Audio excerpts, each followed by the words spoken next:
नमस्कार मित्रों, स्वागत है आपका अपने इस YouTube चैनल संस्कृत विषय अध्ययन में। मैं हूं Satish. PGT, UGC, NTA net के पाठ्यक्रम में महाकवि माघ द्वारा विरचित इस शिशुपाल वधम के प्रथम सर्ग का हम अध्ययन कर रहे हैं।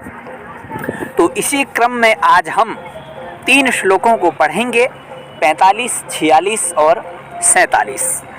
तो पहले सर्ग को हम पंक्तिशः अध्ययन करेंगे, यह हमारा संकल्प है।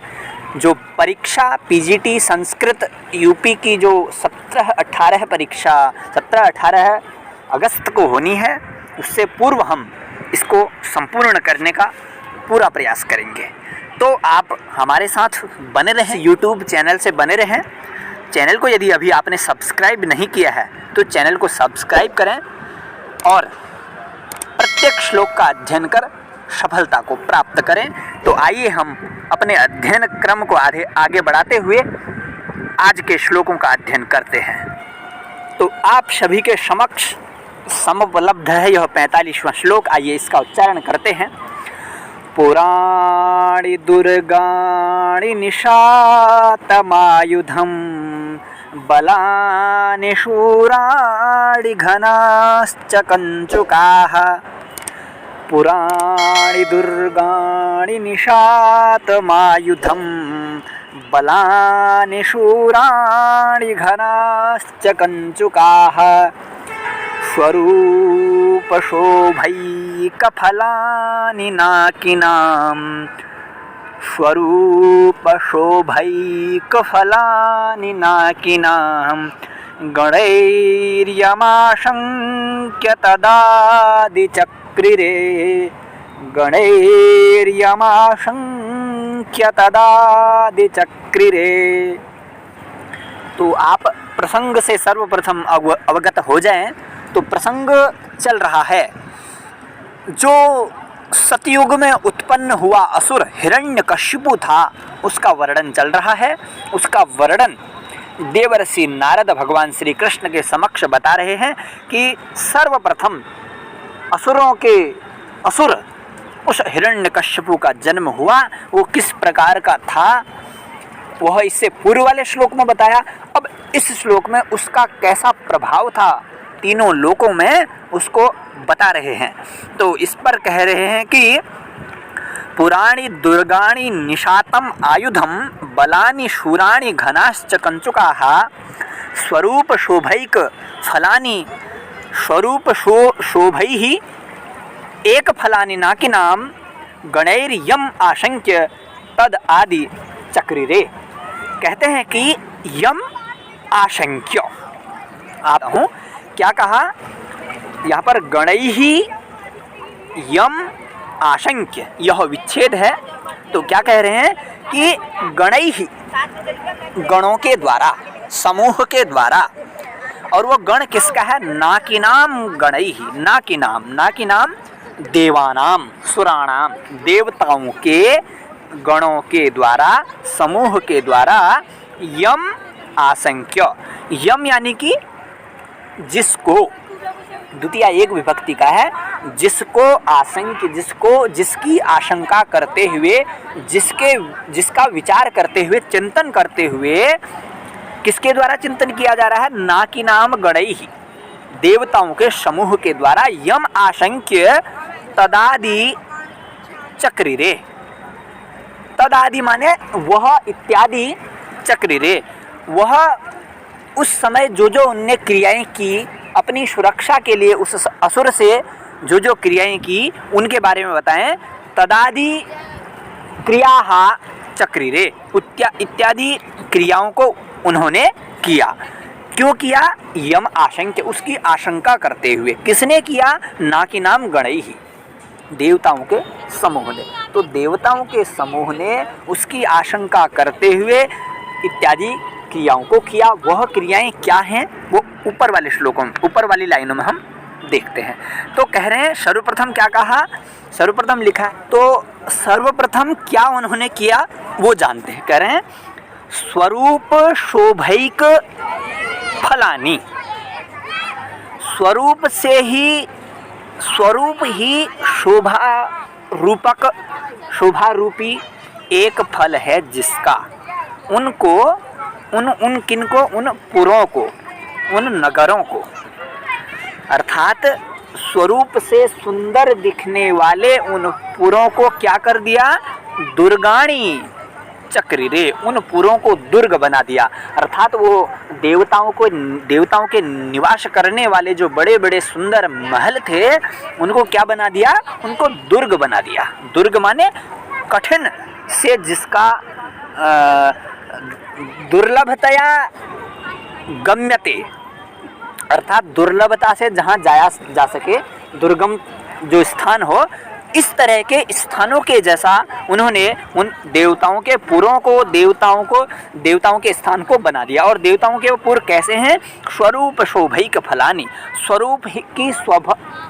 अपने स्वरूप की शोभा ही जिनका एक फल है, इस प्रकार की पुरों को उन्होंने दुर्ग बना दिया। कठिन दुर्ग इसलिए बना दिया क्योंकि उन्हें पता है यह असुर का प्रादुर्भाव हुआ है, यह अवश्य अपना अत्याचार फैलाएगा, इसलिए उनने अपनी तैयारियां की।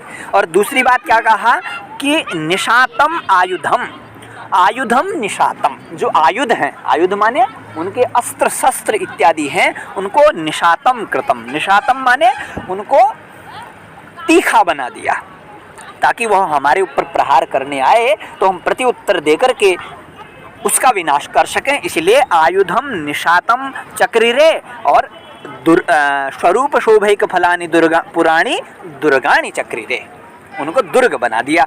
और कहा बलानि शूराणि, बड़ा सुंदर श्लोक है ये, बहुवचन का प्रयोग किया गया है अत्यधिक शब्दों में। तो कहा बलानि शूराणि, जो भी देवताओं के पास बल इत्यादि था, बल उनके पास था, जो भी बलान्वित शक्तियाँ थी, उनको शूरवीर बना दिया, उनको अभ्यस्त कर दिया कि शूरता से युक्त कर दिया कि तुम्हें किस प्रकार अभ्यास करके उससे युद्ध करना है। और कंचुकाः घनाश्च चक्रिरे, जो कंचुक हैं, कंचुक का मतलब, वैसे कंचुक का मतलब तो कुर्ता होता है, यहाँ पर कंचुक का मतलब है जो कवच कुंडल इत्यादि हैं, जो शरीर की रक्षा करने के लिए होते हैं। कवच इत्यादि जब योद्धा युद्ध भूमि में जाता है तो कवच को धारण करता है, तो उन कवचों को घनाः कृताः, उनको घने बना दिया ताकि उन पर कोई वार करने में कठिनाई से वार करे। तो इतना अर्थ आप सभी को स्पष्ट होगा। तो इतना उनने कर दिया। 3 क्रियाएं बताई, स्वरूप शोभैक फलानि पुराणी दुर्गाणी चक्रिरे एक, और आयुधम निशातम चक्रिरे, और बलानि शूराणी चक्रिरे,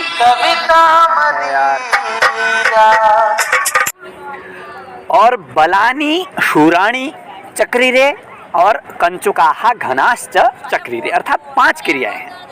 5 चीज़ों को उन्होंने किया, अर्थात उन सुंदर सुंदर देव नगरों को उन्होंने दुर्ग बना दिया, अपने अस्त्र शस्त्रों को तीखा कर दिया, और बल को अपना जितना भी उनके पास बल, सैन्य बल था, उसको शूरवीर बना दिया, और कंचुकों को, अपने कवच कुंडलों को, कवचों को क्या कर दिया? कुंडलों को नहीं, कवचों को घने बना दिया। इस प्रकार के क्रियाओं को उन्होंने उस राक्षस हिरण्यकश्यपु के भय से कर दिया। तो इस प्रकार से इस श्लोक का भावार्थ साधारण सा है। तो वंशस्थ छंद है, इसमें अलंकार की बात करें तो कारण और कार्य यहाँ पर दिखाई दे रहा है, तो इसमें काव्यलिंग अलंकार होगा।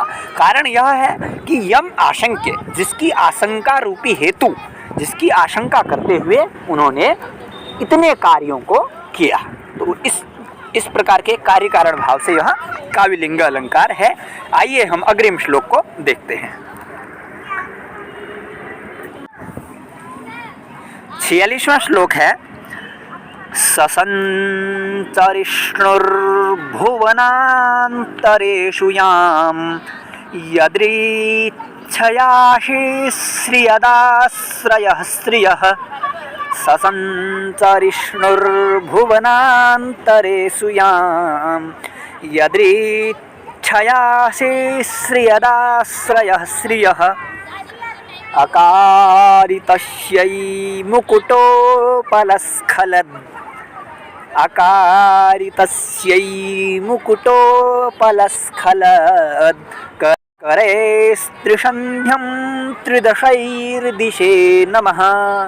दिशे नमः अकारी, यह इसका मुख्य पद है कि दिशे नमः अकारी, दिशाओं के लिए नमः माने नमस्कार, अकारी माने किया। उन्होंने दिशाओं के लिए नमस्कार करना, दिशाओं के लिए नतमस्तक होना शुरू कर दिया। किन्होंने? देवताओं ने। उसके कारण अब पूर्व से हम अन्वयानुसार देख रहे हैं तो संचरिष्णुर संचरिष्णु सह संचरिष्णु भुवनांतरेषु याम यदृच्छया असिश्रियद आश्रयः श्रियः अकारी तस्यै मुकुटोपलस्खलद करैः त्रिसंध्यम त्रिदशैर दिशे नमः। यह इसका क्रियापद है। तो कह रहे हैं सह संचरिष्णु, वह संचरिष्णु, संचरेष्णु, संचरण करने का इच्छुक, समस्त दिशाओं में जो विचरण करता था अपने उत्पात को, अपने आतंक को बढ़ाने के लिए, वह संचरिष्णु, वह हिरण्यकश्यपु भुवनांतरेषु, और संचरण भी कहाँ करता था, विचरण भी कहाँ करता था? भुवनांतरेषु, समस्त भुवनों के अंदर, समस्त लोकों के भीतर। भुवनांतरेषु ससंचरिष्णु याम दिशाम आश्रयः असिश्रित, जिस दिशा, याम या दिशा, दिशा के लिए इस शब्द का सर्वनाम का प्रयोग किया गया है। याम दिशाम, जिस दिशा को वह असिश्रियत, असिश्रियत यानी जिस दिशा को आश्रित लेता था, अर्थात भुवनांतरों में विचरण करने वाला, वह जिस दिशा में आश्रय लेता था, जिस दिशा में वह जाता था, आश्रयः असिश्रियत लिखा है। दूसरे पाद के अंतिम में देखें, याम दिशाम, याम को लगा करके दिशा का अनुसरण हम खुद ही अनुवर्तन कर लेंगे। तो याम दिशाम आश्रयः ससंचरिष्णु असिश्रियत, जिस दिशा का वह आश्रय लेता था, और वो आश्रय कैसे लेता था? यदृच्छया, अपनी इच्छा के द्वारा। ठीक है, तो अपनी इच्छा के द्वारा वह भुवनांतरों में विचरण करने वाला जिस दिशा का आश्रय लेता था, और वो आश्रय भी किसका लेता था? श्रियः, श्रियः यानी कि लक्ष्म्याः, अर्थात वो धन संपत्ति समृद्धशाली बनने के लिए सब जगह की संपत्ति पर अपना राज करता था, इसलिए वहाँ की श्रियः, लक्ष्मी का वो आश्रयः असिश्रियद, जिस स्थान की, जिस दिशा की लक्ष्मी पर, धन संपत्ति पर वह आश्रय लेता था, तो उसी दिशा के लिए तस्यै दिशे, तस्यै दिशे, उस दिशा के लिए मुकुटोपलस्खलद करैः त्रिदशैः त्रिसंध्यम नमः अकारी। तो फिर उस दिशा के लिए त्रिदशैः, त्रिदशैः त्रयोदशाः एसाम, 3 दशाएं होती हैं जिनकी, 3 दशाएं होती हैं देवताओं की। 3 दशाएं कहने का मतलब है उत्पत्ति करता है वो, स्थापना करता है और स्थिति वाले हैं, और संहार करता है। उनमें सामान्य मानवों की तरह कोई वार्धक्यता नहीं होती, वो सदा एक जैसे बने रहते हैं। तो इस प्रकार के देवता त्रिदशा, त्रिदशाः अर्थात देवताः, तो त्रिदशैः करैः, तीनों दशाओं वाले यानी कि देवताओं के करों के द्वारा, हाथों के द्वारा, और हाथों को मुकुटोपलस्खलद, अपने मुकुटों पर स्थापित करके, अपने मुकुटों को छू करके, अर्थात उन देवताओं के द्वारा अपने हाथों से मुकुटों को छू करके तस्यै दिशे नमः अकारी, उन दिशाओं के लिए नमस्कार प्रणर्पित किए जाते थे। और कब किए जाते थे? त्रिसंध्यम, त्रिसंध्यम यानी तीनों संध्याओं के समय में, अर्थात प्रातः काल, मध्य दिन में और सायंकाल में, तीनों कालों में उन दिशाओं को वह प्रणाम किया करते थे। कहते थे कि अब दिशा ही, हे दिशा, आप ही हमारी रक्षा करना इस शत्रु से, इस असुर से, क्योंकि जिस दिशा में वह अपना विचरण करता था, उस दिशा के लिए वो देवता प्रणाम करते थे। तो इस प्रकार से इस श्लोक का भावार्थ है। वंशस्थ छंद इस श्लोक में है। और अलंकार की दृष्टि से इसमें अर्थालंकार तो कोई स्पष्ट है नहीं, शब्दालंकार में अनुप्रास अलंकार दिख रहा है। श्रेयः श्रियः, इस प्रकार के शब्दों स संचरिष्णु, यहाँ पर स एक साथ हैं, और श्रियः श्रियः इस प्रकार से फिर त्रिदशई दिशे, इस प्रकार के अनेकों स्थानों पर हमें अनुप्रास अलंकार की प्रतीति हो रही है। तो इस श्लोक का भावार्थ इतना ही है। आइए अंतिम श्लोक यानी कि आज के 47वें श्लोक को देखते हैं। तो 47वां श्लोक है, सटा छटा भिन्न घनेन विभ्रता नृसिंहशैहि मतनुं तनुं त्वया। सटा छटा भिन्न घनेन विभ्रता नृसिंहशैहि मतनुं तनुं त्वया। समुग्धकान्तास्तनसंगभङ्गुरैः